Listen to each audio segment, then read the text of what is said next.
Show with Stephen Colbert. You know that feeling where you're laughing and crying at the same time? Weeknights on CBS. The First Alert team, the best in Georgia. Live from Augusta, you're watching News 12, live at 5. Classes interrupted at Laney High School today after investigators say a student fired at least one gunshot in a bathroom. It happened just after 10 this morning, followed by some tense hours as deputies put the school on a soft lockdown. And parents were unsure of the safety of their kids as law enforcement worked to contain the scene there. Nearby schools went on alert as well, sending a push out to students to stay aware. We're told 2 students are facing charges tonight, one for having a gun, the other for having a knife. We go now to Craig Allison, who's live from Laney High School. And Craig, one question many parents have is, where do we go from here? Well, with today's incident being contained, it's back to normal tomorrow. The Richmond County Sheriff's Office confirms that there is an ongoing investigation. However, with the Richmond County school systems not saying anything about classes tomorrow, the school board president says that it should not affect classes heading into tomorrow. But again, starting out with the day, it was a very scary situation with Richmond County Sheriff's Office and the school system having their cars posted up with flashing lights across the entrance of the school. Things calmed down slightly once the Sheriff's Office informed parents on scene that no one was injured. But for a little bit, both parents and students were just trying to figure out what was going on. We caught up with one senior who says it was work as normal before the day took a turn. This morning we got to school. It was cool. At first we was all just doing our work.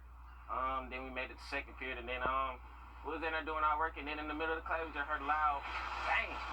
It was like down the hall a little bit, so we knew it was upstairs. So we were just trying to figure out what's going on. So we locked down the doors and stuff, and then we just continued doing our work.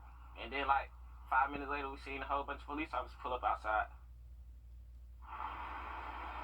And as to any reason for the shots being fired to begin with, or any other arrests that have been made after the fact, we have reached out to the sheriff's office and still do not have that information, but we'll continue to follow up and see where this incident investigation go.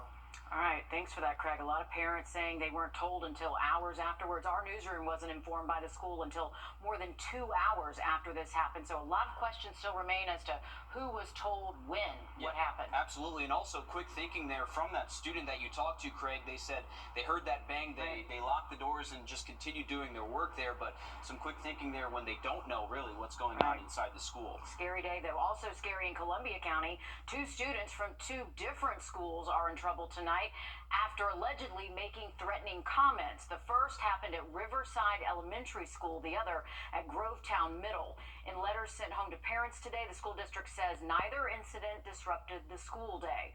All students involved will be disciplined, they say, according to the Code of Conduct. Switching gears to weather now as we check in with First Alert Chief Meteorologist Riley Hale. Riley, it's been a gloomy day for us today. Will that sun come out? Can we see some warmer temperatures as well? Absolutely. Tomorrow will. The sun will come out tomorrow, I promise you. So looking at some nicer weather over the next couple of days. It has been just kind of cloudy. It's been a lot cooler than the warmer days we saw last weekend. We've seen a little bit of rain, but nothing too impressive. Our rain totals have really stayed less than a ½ inch for pretty much everywhere in the CS area since midnight last night. The reason for the rain is that we do have an area of low pressure just off the coastline. So still kicking up a few very widely scattered showers across the area. Here's a closer look around the Augusta metro. So right over Harlem, you have some light rain, and that's pushing into southern McDuffie County just south of Thompson. But I would imagine for the most part, our rain chances are coming to an end, at least over the next hour or two. Once this area of low pressure just continues moving up the coastline, that is going to eliminate our rain chances, and we do bring back generally clear skies once we get into late tonight. It's been a little bit breezy at times as well, but now that low pressure center is getting further away from us, our winds are starting to lighten up a little bit and starting to see those less than 10 miles an hour. But temperatures have remained cool this afternoon in the 50s again. 55 is what we're currently at here in Augusta, and seeing the 30s later tonight. We'll have much more on that forecast in just a bit. Let's get a quick update on your First Alert traffic. And now, First Alert traffic.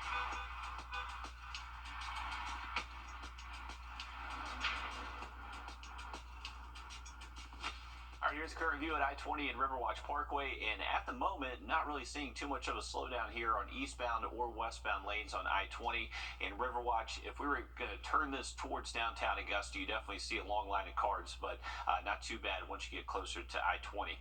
Here's a look at I-20 and Lewiston Road, and once again, we haven't really made those changes yet for the diverging diamond, but you can see, nice day there in Columbia County. We do have some showers there close to Harlem, just a little bit further down, but have an update on some sunshine heading our way in just about 10 minutes. All right, thanks, Riley. Developing this evening, Columbia County deputies are investigating a death at Pollard Lumber Company off Washington Road.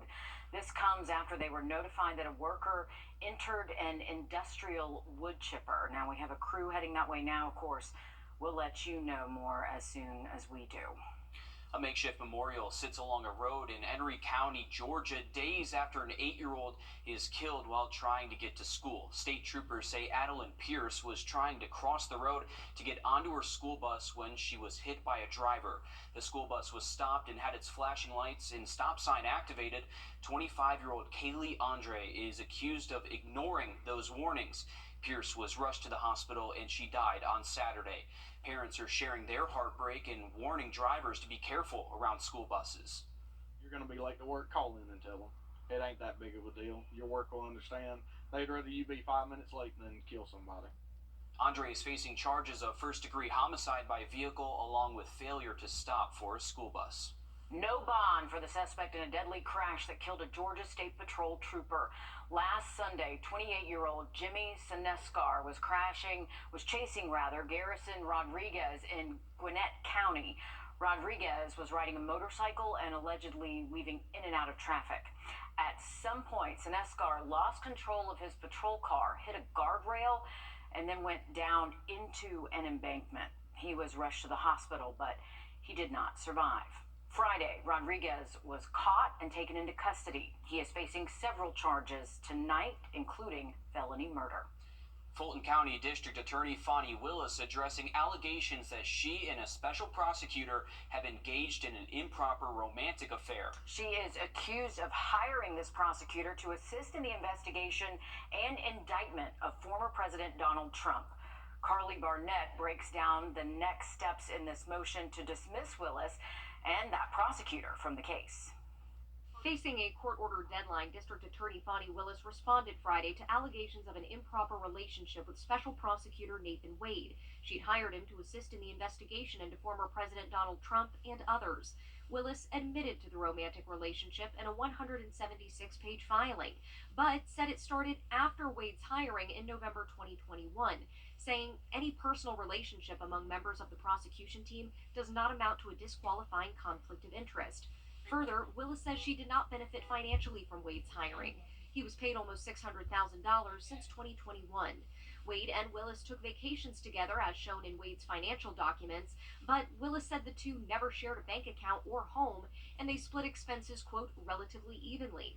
She also argues the defendants' legal teams have some couples of their own, so if those relationships are not conflicts of interest, then hers isn't either. The relationship allegations were made public in January in a motion to disqualify Willis filed by Michael Roman, a defendant in the Fulton County election indictment, and his attorney, Ashley Merchant. Merchant alleging Wade wasn't qualified to prosecute the case. But in Willis's response, she took aim at Merchant specifically, showing pictures of her at an event supporting Wade for a 2016 judgeship position, even wearing a shirt with his name on it. It's clear that Fonnie Willis has come out strongly stating that the allegations are not disqualifying in any way. Last week, former President Trump had joined the motion to disqualify Willis. Steve Sadow, Trump's lead defense counsel in Georgia, issued a statement in light of Willis's response, saying, quote, the Fulton County DA's response asks the court to turn a blind eye to her alleged personal and financial misconduct. Her sole objective is to try to stop the court from holding the evidentiary hearing that is set for February 15th. Georgia Representative Marjorie Taylor Greene says she has filed a complaint with the Georgia Ethics Commission against both Willis and Wade. Still ahead, after 3 American soldiers are killed in Jordan. Cloudy days, we're finally bringing back sunshine the next couple, and temperatures will stay a little bit cooler than average. We'll have that full forecast just after the break. Time and temp. America's youngest governor, a conservative Republican, and boy, did she deliver. It's a great day in South Carolina. Nikki Haley will cut taxes, close the border, and defeat the Chinese communist threat. America's new chapter, strong and proud. I'm Nikki Haley, and I approve this message.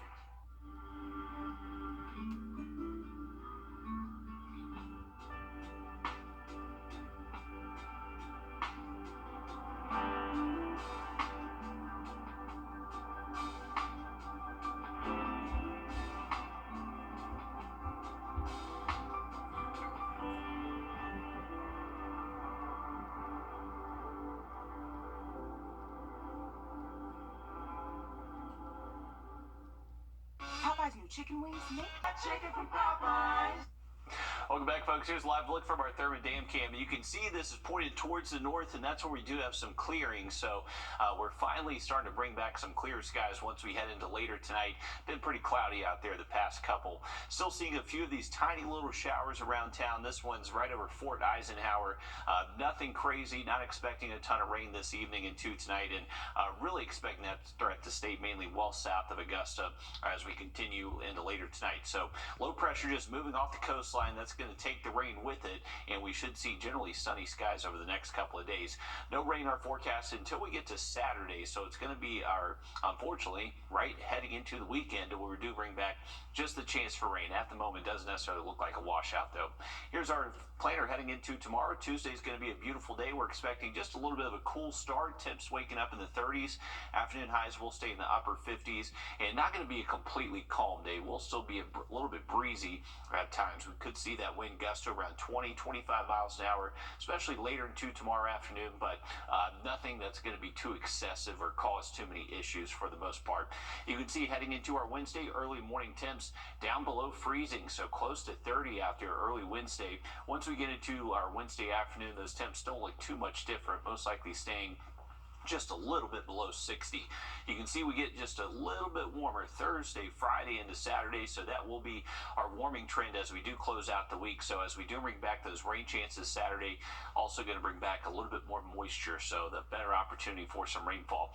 But the reason why our temps will be a little bit cooler than average the next couple of days, we do have a little dip in our jet stream over the eastern U.S., so that keeps our temps just a little bit below average, and that will keep our highs generally in the 50s the next couple of days. You can see what's moving in though late into the week, so next thing to show up is going to be this upper level ridging. That's going to bring back temperatures just a little bit above average, and much more warmer by the time we get to Friday and Saturday, and that should continue into Sunday before we do see our next switch by later next week. As far as freezing temps, we could possibly have to worry about that early Wednesday, Thursday morning. Outside of that, doesn't look to be a huge issue for most spots in the CSRA. So getting here to the first week of February, we got some cold mornings ahead, but nothing that looks too cold out there for February standards. As we head over the next couple of days, skies will stay generally sunny. We'll start to notice a few more clouds Thursday, generally cloudy skies Friday, and that should give way to some rainfall by Saturday. At the moment, just looks to be rain. Not expecting a huge thunderstorm risk at the moment for Saturday, but something for us to watch over the next several days. Quick look at that 7-day forecast. We got beautiful weather over the next couple of days, and ending the week off with just a little bit warmer temps. Thank you, Riley. It's been more than a week now. Well, hundreds of cases of human remains missing in the mail. Still ahead, the investigation into what's going on. First Alert Radar, powered by Jim Hudson Automotive Group. It's Hey, it's Anna Christina. President's Day is here, and it's one of the biggest days of the year at Jimmy's Home Furnishings. Come shop the biggest names in mattresses like Tempur-Pedic, Stearns & Foster, and Sealy. We're offering free delivery on all mattress purchases. Also, take advantage of up to 40% off select clearance items store-wide, as well as 60-month interest-free financing. Here in Grovetown, located just 2 miles from exit 190. Jimmy's Home Furnishings, where it feels like home.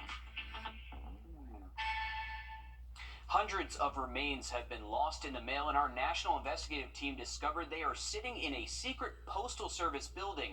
The USPS is the only courier allowed to ship cremated remains, known as cremains. And a new audit finds the government carrier has not been complying with its own rules. Investigative reporter Kristen Crowley looks into the issue and how the government is working to send people to their final resting places.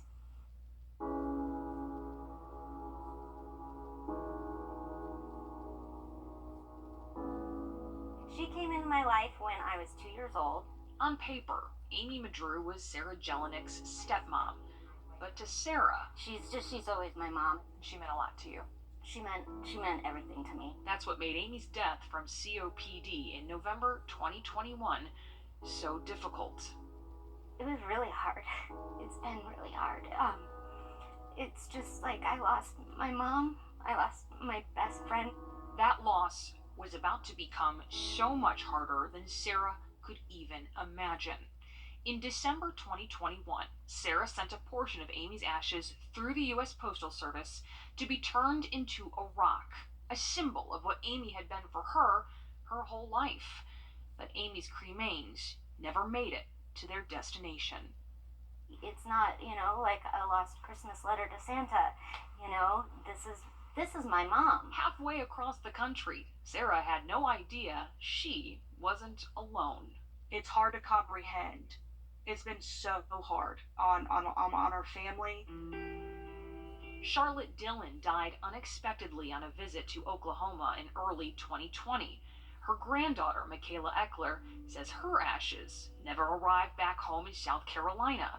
The Postal Service is the only carrier allowed to ship cremains in the USA, a responsibility Sarah and Michaela never questioned. But that was before they knew about an audit of how USPS handles cremains. That audit, released in July of 2023, found USPS was in custody of 452 undelivered cremains at its mail recovery center in Atlanta. It's important to note that number includes human and animal cremains, though both get the same label. Some had been there since 2015.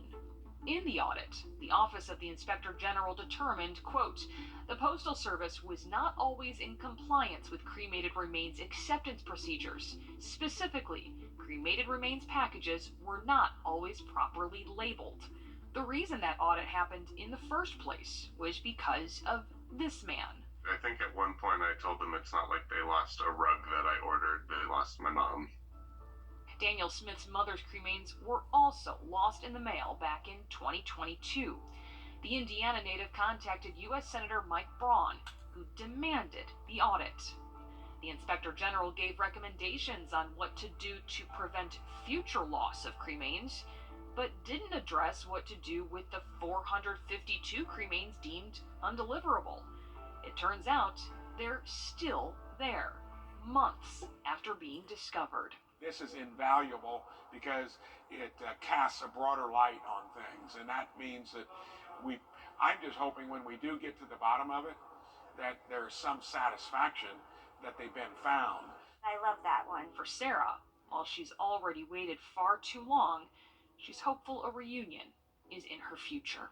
I have a good gut feeling that it'll work out, but it is just insulting. Can't even imagine. The Inspector General's office declined our request for an interview. The USPS would not give the exact address to the facility for security concerns, and it wouldn't allow Daniel, Michaela, Sarah, or any civilians to access the inside. We asked what efforts are being made to reunite people with them, and it responded, quoting here, the cremated remains packages are stored at the MRC indefinitely. Well, for the rest of this evening, we are looking at rain pushing south of I-16 and looking to dry out the next couple of days. Then look at that 7-day forecast just after the break.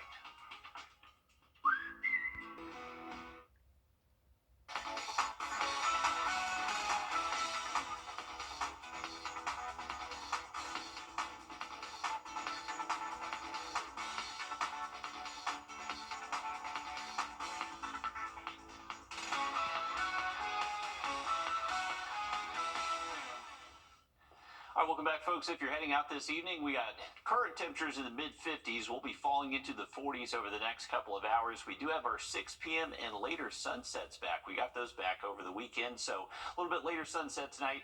Here's a look at our radar network to where most of us are currently dry. We're just looking at a very tiny shower, southern tip of McDuffie County, pushing towards Gibson and just outside of Warrenton and Sandersville. So that's where most of the rain should stay the rest of tonight, mainly south of I-20. Going to continue pushing south of I-16 high 16.